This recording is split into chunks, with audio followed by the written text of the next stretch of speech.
수많은 경쟁사들 속에서 여러분들의 제안이 먹히려면 어떻게 해야 할까요?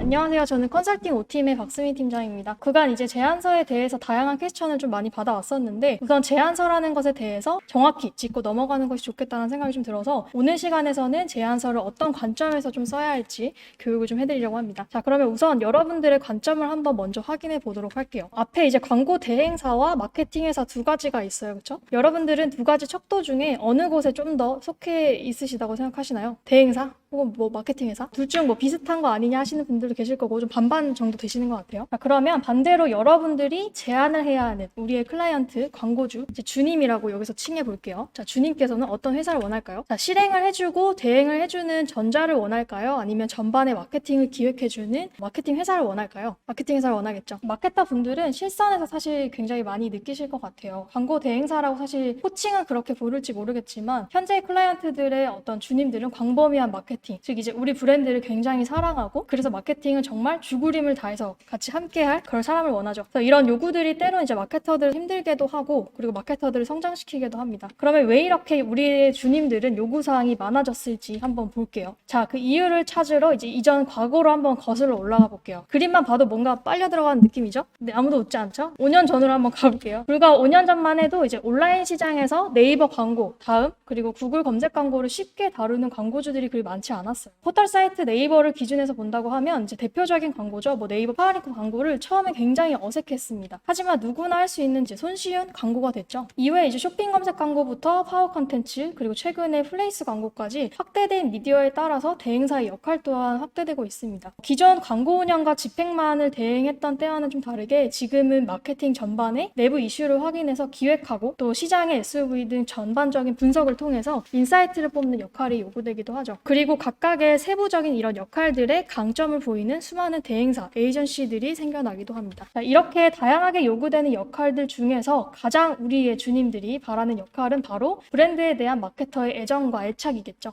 내 거라는 주인의식만큼 마케팅에서 좋은 건 없으니까요. 우리가 광고주라고 한번 가정을 해볼게요. 수많은 대행사 속에서 수많은 경쟁사들 속에서 여러분들의 제안이 먹히려면 어떻게 해야 할까요? 바로 이제 노멀한 대행 관점이 아닌 광고주가 원하는 이상향, 즉 마케팅적 관점에서부터 제안에 접근을 시작해야 합니다. 이 말은 즉슨 지금 수많은 클라이언트들은 넘쳐나는 정보 속에 단순히 매체를 운영하고 집행하는 것만으로는 대행 서비스를 받고 있다라고 느끼기 어렵다는 거죠. 그리고 역시나 주님들도 쉽게 할 수 있는 거기도 하고요. 상황과 시간이 변함에 따라서 이런 주님들의 욕구와 시선 또한 변해가고 있다라고 봐주시면 좀 더 이해가 편하실 것 같습니다. 자, 제가 한번 아주 쉬운 예를 한번 들어볼게요. 여러분들은 하루아침에 이제 카페 사장이 됐다고 한번 가정을 해볼게요. 손님이 몰리는 탓에 알바생 2명을 채용했습니다. A 알바생은 그저 카페 알바로서 해야 할 일들만 수행하는 아주 기본에 충실한 캐릭터고요. 반면 B 알바생은 항상 옆에 와서 뭔가 계속 조잘조잘 피드백을 줍니다.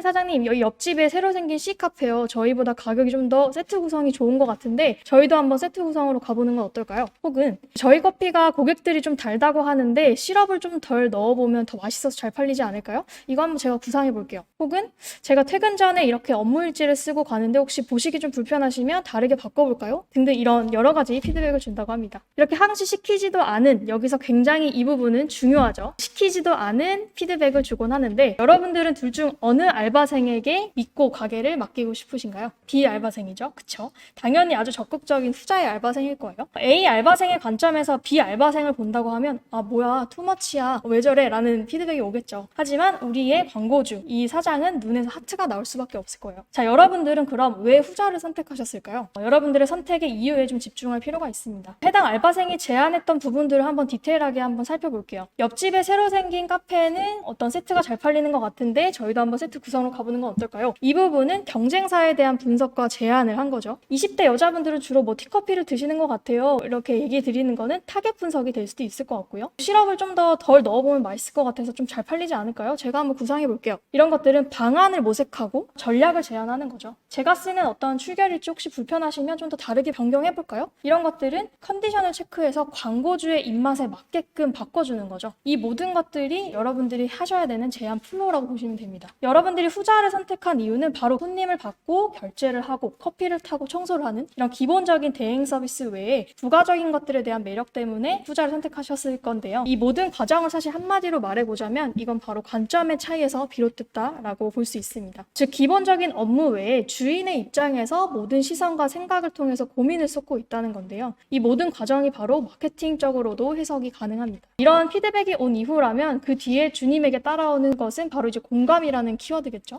자, 그러면 반대로 기본적인 알바의 업무에만 그저 충실했던 A 알바생을 한번 살펴볼게요. 제안서에 빗댄다면 사실 기본에는 물론 충실했어요. 하지만 더 많은 것들을 원하는 광고주에게는 상대적으로 만족스럽지 않은 혹은 대체 가능한 아주 노멀한 제안서에 빗댈 수 있을 것 같습니다. 자, 여기서 우리가 꼭 확인해야 될 부분은 바로 대행사의 관점이 아니라 마케팅을 할 동반자의 관점으로 모든 장표의 제안을 작성해야 된다는 건데요. 관심과 진정성만큼 사실 좋은 제안의 무기와 스킬은 없습니다. 화려한 PT 스킬이 있을 수 있고 또 화려한 디자인 그리고 뛰어나고 돋보일 수 있는 여러 가지 장기들이 있을 수 있죠. 하지만 진정한 스토리는 고민과 관심에서 비롯된다는 거 굉장히 중요한 부분이고요. 하지만 이제 스토리뿐만 아니라 일반적으로 흔한 마케터분들, 여러분들이 쓰시는 퀵한 제안서는 시장에 대한 부분과 분석의 인사이트 부분이 많이 빈약할 수밖에 없습니다. 더더군다나 그렇게 되면 광고주의 주머니는 쉽게 열 수가 없죠. 단순히 회사 소개 이후에 요청한 매체를 나열하고 매체 소개를 열거한 뒤에 대표적인 운영 전략을 이야기하고 마무리가 되곤 하죠. 굉장히 심플하면서도 이제 빅 제안권을 제외한 퀵한 어떤 매출 기반의 대행사 제안에서는 이러한 형태가 굉장히 이제 익숙하시리라고 생각이 듭니다. 하지만 여러분들이 이러한 제안서는 이제 상호만 바꾸면 사실 바로 다른 광고주의 제안서가 될 겁니다. 이 말은 즉슨 인사이트가 많이 부족하다는 건데요. 이 앞단의 모든 것들을 해결할 수 있는 단추가 바로 스토리텔링이라는 겁니다. 앞단에도 스토리의 중요성은 잠시 언급드렸습니다만 이제 하나의 꼭지를 잡고 기승전결의 스토리를 나눠서 그 종점까지 청중을 이끌게 하는 것을 스토리텔링이라고 흔히 말하는데 특히나 제안에서는 이 스토리텔링이 굉장히 중요하죠. 굉장히 세분화되어 있고 디테일한 전략장표 한 장보다 전체적인 흐름을 좌우하는 스토리가 그 제안의 성패를 만듭니다. 근데 이 스토리를 어떻게 풀어야 할지 모르겠다라는 질문을 사전에 굉장히 많이 주셨는데 사실 정답은 없습니다. 해당 사안과 광고주의 상황, 어떤 포지션에 대해서 바라보는 관점이 너무 상이하기 때문에 스토리에 대한 정답은 없지만 단 여러분들이 좀 전에 등장한 그 알바생과 같은 마음으로 제안사의 경쟁사를 지켜보고 또 제안사의 주요 타겟의 고민이 뭔지 분석하고 더 나은 운영이 있을지 고민한다면 그 안에서 분명 하나의 스토리가 나올 수 있다고 생각합니다. 그리고 한 가지 더, 스토리를 풀어나갈 때 가장 중요한 참고할 만한 구조가 있는데요. 바로 SMCRE 모델입니다. 라셀이라는 정치 심리학자가 내놓은 커뮤니케이션 모델이에요. 대표적인 모델이고 보통 기획이나 제안서의 흐름이나 스토리를 잡는데 대표적으로 많이 활용되는 모델입니다. 해당 모델을 통해서 제안을 집행해 보신다면 좀 더 이제 광고주의 관점에서 제안 작성이 용이할 걸로 확인이 되고요. 우선 하나씩 섹션을 한번 살펴보도록 할게요.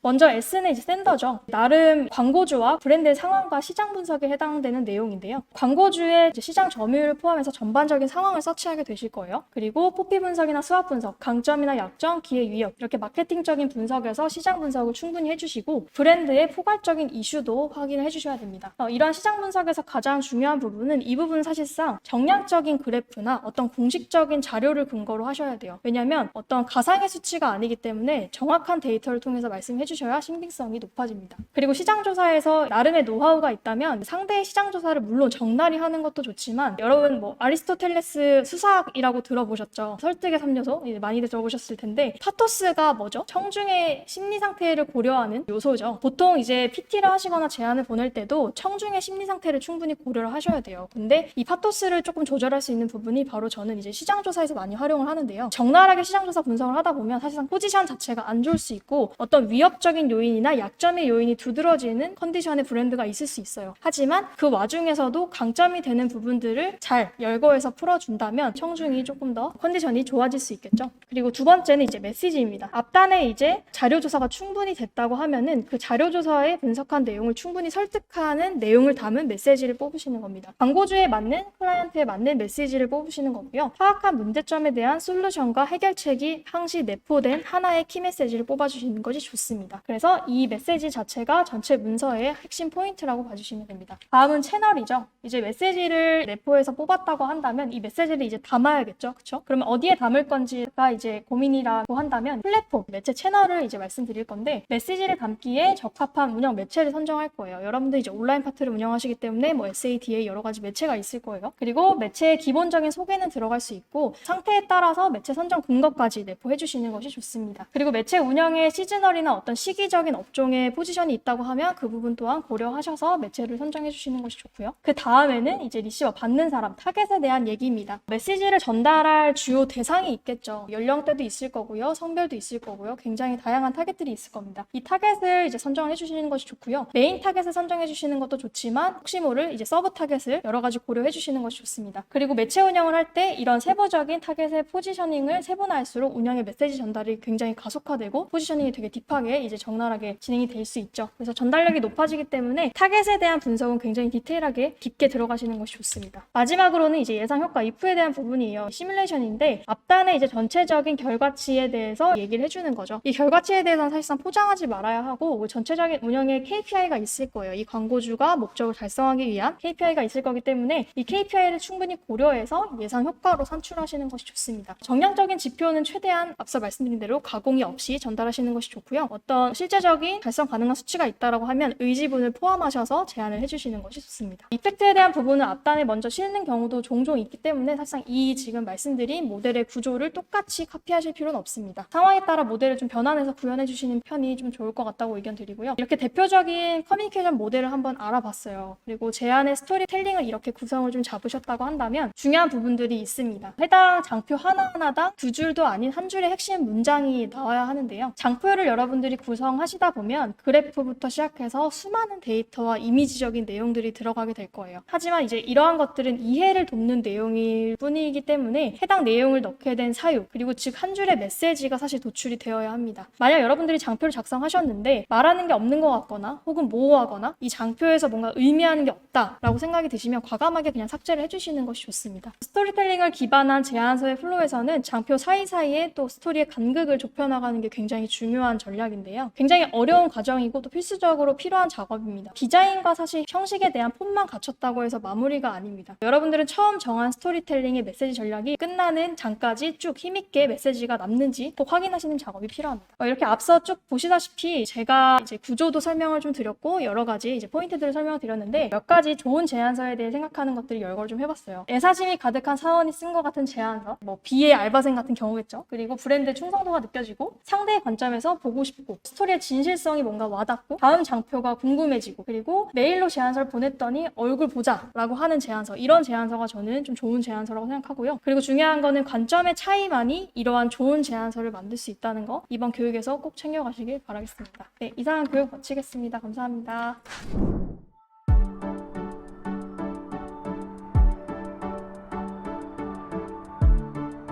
구독과 좋아요는 컨텐츠 제작에 힘이 됩니다.